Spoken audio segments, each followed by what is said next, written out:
Hey guys, Seth Fuller, your favorite lawyer and your trial champion, here to talk about the Houston Taqueria shooting by request. If you don't know, there was a shooting in Houston at a taqueria at a restaurant. A man came in with brandishing a weapon after he had robbed several patrons of their property and money. He was on his way out when one of the patrons pulls a gun and shoots the robber basically in the back as he's leaving, but at close range. The robber falls. The patron walks over to him, shoots him several more times on the way over, grabs the gun, and shoots him one more time, seemingly in the back of the head. And this got the internet ablaze.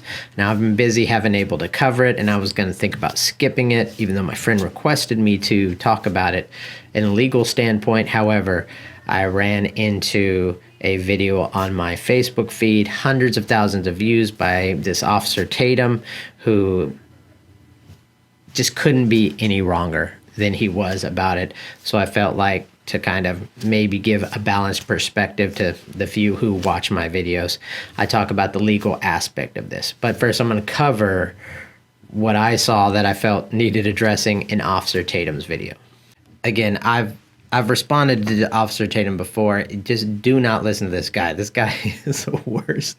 Just general advice, legal advice, just his appraisals are absolutely ridiculous. So I'm going to start with his first very strange claim.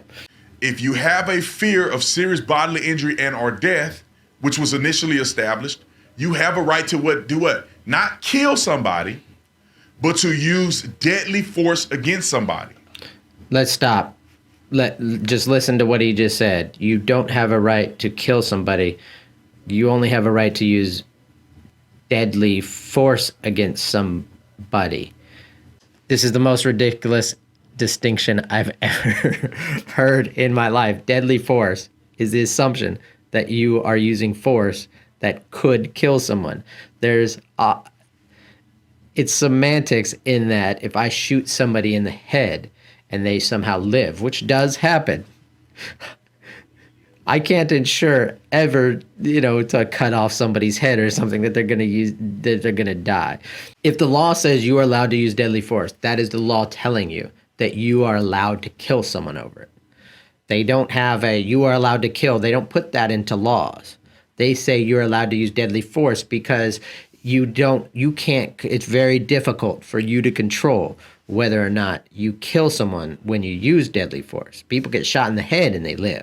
The point is, when all the law says is deadly force, assuming that someone very likely could die. There's no distinction of you use deadly force, but you actually killed them. It's a nonsensical argument. It's so ridiculous. So that's number one. Let's go on to the next one. Your attempt is to eliminate them as a threat, not to kill them. No, the law says nothing about that. The law says you can use deadly force. And it specifically in Texas says that you could use it against someone committing robbery or aggravated kidnapping just right off the bat. So the law is anticipating that you are going to kill somebody. That's why it's allowing you to use deadly force. So it's saying you can kill that person. That's deadly force equals kill that person. The law doesn't say that if you feel like your life is in danger, you kill the person. It's that you utilize deadly force to eliminate them as a threat. Now, the law says nothing like that. Again, the important part here is to eliminate the threat. What's the reason for using the deadly force? The law does not say anything about the reason behind deadly force. It says that if someone is committing these certain crimes, robbery, aggravated kidnapping, using a gun, you can use deadly conduct. It doesn't say why you use deadly conduct. It is completely silent on that for obvious reasons, because we can't get in the head. They just don't care what your reasoning is, as if that person is committing an armed robbery. You can use deadly force. Now, unfortunately, if you're shooting a person with a 223, well, maybe fortunately, they won't survive that. I don't Again, this is a guy. I don't know. He's like that. I don't know what you're talking about. People get shot by 223s and survive all the time. Depends on where you hit. Do people? This is guy is getting hundreds of thousands of views for his opinion that if you hit a 223, if you're hit with the 223, you're not going to survive that. But a 9mm, if you're hit, maybe even point blank, yeah, you can survive. It doesn't. It makes zero sense. They're going to be dead before you can eliminate them as a threat. Meaning they may die when they still had a gun in their hand. That will go from self-defense from a police officer to murder. Now that's questionable. He has somewhat of a point here. Because again, I'm trying to be reasonable. He has good points and bad points, a lot of bad points. Because a police officer has training that they are to eliminate the threat, what he was talking about earlier, and I'm guessing that's why he got mixed up in his brain, what the law says. Because a police officer is told in their training and in their manual, they are just to eliminate the threat, and they are then to administer aid because they are there to protect and serve. They are a public servant, and they are well trained. They're supposed to be able to deal with high-stress situations without freaking out like normal people do. And so in that regard, if this guy was a well-trained person and a police officer, and they thought that him shooting the guy in the head, standing over him, which is what happened, shooting him after he got his gun, which is what happened, it constitutes murder because that person, the intent changed, then yes, a police officer could get in trouble. Do I see it happening? No. Is this citizen going to get in trouble? No. Tatum says, they're coming in to arrest him. I don't think so. It actually, at this point, Tatum didn't know this, is going to a grand jury. And I'm going to talk about what I expect from the grand jury. But first, let's finish up with what Mr. Tatum said. I want people at least want to get him at the substation so then they can have him incriminate himself and he will go to prison. The best thing for him to Okay, so this is sort of right. I kind of agree with him on that, except for maybe the last part. But yes, the police don't just want him for questioning. I'm guessing the police would love, depending on what they think, to get this guy and have him confess that he knew that the guy wasn't a danger, that once he took his gun, he didn't have any reason to think he had another gun. And sure, would some police try to get a conviction based on this, based on the outrage, especially in a mostly liberal county? Especially in a mostly liberal county, will they try to turn this into a crime? Could be. And do they need this citizen to say that his intent did change or he knew there was no threat at the time he fired the last shot? Yes, that's what they need. And here's why they need that. This is Texas, and we don't mess around in Texas. And in Texas, if you're an armed robber, everybody thinks you should die. Well, not everybody, but enough of the citizenry that it's not a problem if someone kills you while you're committing an armed robbery. Now, this particular suspect who's dead also had already been convicted of an armed robbery where someone died. I want to say this again. And his mom is on the news like, oh, my poor baby. He was just, penitentiary changes the man. It obviously doesn't, because he did after penitentiary exactly what he was in the penitentiary for. Penitentiary should change people. It doesn't. But in any event, that's what this guy was. He was an armed robber. And the people of Texas go, if you're going to be an armed robber and someone kills you, I don't care how he kills you. If you're in the middle of it and he kills you, they kill you. If you don't believe me, let me tell you a little story. This guy here is Joe Horn. He's from Harris County, the same county that the Houston shooting occurred for. He lives in Pasadena, right outside of Houston, Texas. In 2007, Joe witnessed two guys burglarizing his neighbor's house, and he called 911 and got his gun. Mr. Horn? Yes? Why don't you listen to me carefully, okay? Yes? Gun officer's coming out there. I don't want you to go outside that house. And I don't want you to have that gun in your hand when those officers are poking around over there. I understand that, okay? But I have a right to protect myself too, sir, and Yes, you you understand do. that. Yes, And you all, do. Not I'm go sorry. outside the house. This ain't right, buddy. You're going to get yourself shot if you... God damn it, they just stole something. I'm going out the window. Don't I'm sorry. I ain't go gonna let them get away with this Don't shit. They stole go something. They got a bag of outside the something. house. I'm doing it. Mr. Horn, do not I'm go sorry. outside the house. This ain't right, buddy. You're going to get yourself shot if you go outside that house with a gun. You wanna make a What bet? do you think? Okay, I'm gonna stay kill in the him. house.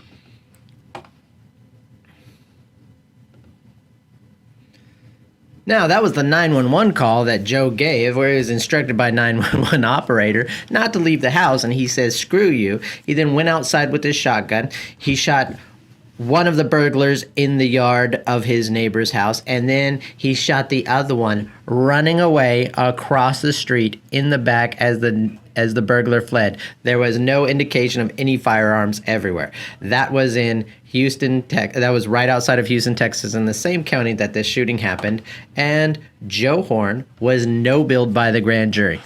Okay? So in other words, the DA went to the grand jury and said, do you think this is a crime? And tried to indict him, and the grand jury said no. That was in Harris County, which is as Texas goes, probably the second most liberal county, maybe third or fourth in the state. And this guy was no-billed. There was no gun. The burglar was fleeing, and he was across the street already. So maybe where Officer Tatum comes from, that this sort of thing would get a grand jury indictment, but I don't think there would be a county in Texas where you can get this indicted because he shot too many times. Again, the argument would easily be by his defense attorney that the shooter had no idea whether the guy had any guns, whether he had a grenade, what was going on, and all he wanted to do was end the threat, and the best way to end the threat is to keep shooting. There's nothing in the law that says you have to stop shooting at any point. There is that at some point, your intention goes from self-defense to I want to harm this person, but that's not codified in the law. In order for you to be convicted after something like this, the jury would essentially, a grand jury and a jury, would have to essentially think that you decided that you wanted to murder this person and you planned to murder them, as opposed to you were stopping the robbery from happening. So let's say this person owed you a lot of money, and you set this up and paid him to rob you, of course, then you couldn't do this. But there's no indication of that here. And Officer Tatum has no idea what he's talking about, legally speaking. So now to just whether it was okay for him to leave the crime, there's nothing in Texas that says you have to stick around after any crime except if motor vehicle, if it was on purpose, but you don't have to stick around. Houston police are looking for this man, and I think they already sent it to the grand jury to see whether even they should be looking to this man, because the grand jury might no-bill him, not even knowing who he is, under John Doe. In any event, this guy should get a good defense attorney. Now, I'm going to say personally, I don't really like what he did. Like, I don't think it's necessarily to put a cap in his head once he's laying on the ground prone and take his gun, but I'm not in that situation. I'm not worried about protecting my wife or my girlfriend or other citizens or in fear of my own life. Later, the guy, before he leaves, shows anger that he found out it was a plastic gun. I can't even imagine what it's like to do that to somebody in that situation and then figure out that you weren't even in danger, that this dummy who'd done this before was using a fake gun to rob everybody. But just let this be a lesson. This was as good a shoot as it gets here in Texas. And the argument that at some point this guy has to stop. No, he doesn't. The robbery had occurred. This guy was robbing him, and this all happened within literally seconds. And even if you were able to grab the gun from the guy and pull the gun, that doesn't mean you don't get to shoot him anymore, even with his own gun. The question is, if he had wrestled the gun from the guy and got the gun and the guy starts running, is there anything in the law that says he has to stop? No, because it was a robbery occurring. You don't know if the guy's going to run, go get his gun. You have no idea. You have no idea what this guy's going to do. And him continuing to live could be a danger to society. And I know that sounds cruel, but I truly believe that. This guy was a hero in my eyes. He's just sitting there having lunch or dinner, and this person comes in who could have killed anybody at any time, and who, in fact, unbeknownst to him, had been in an incident where somebody died because of the robbery. That same thing could have happened here if he would have had a real gun. Just think about it. If the robber had a real gun and he saw this guy fidgeting around, because, by the way, he does a terrible job of hiding it, getting the gun. But if this guy had noticed him and had a real gun, would he shoot him? Absolutely. Would somebody get hit in the meantime? Yes. Was this a perfect shooting from the good citizen? No. Did he put the guy in the corner in danger of crossfire? Yes.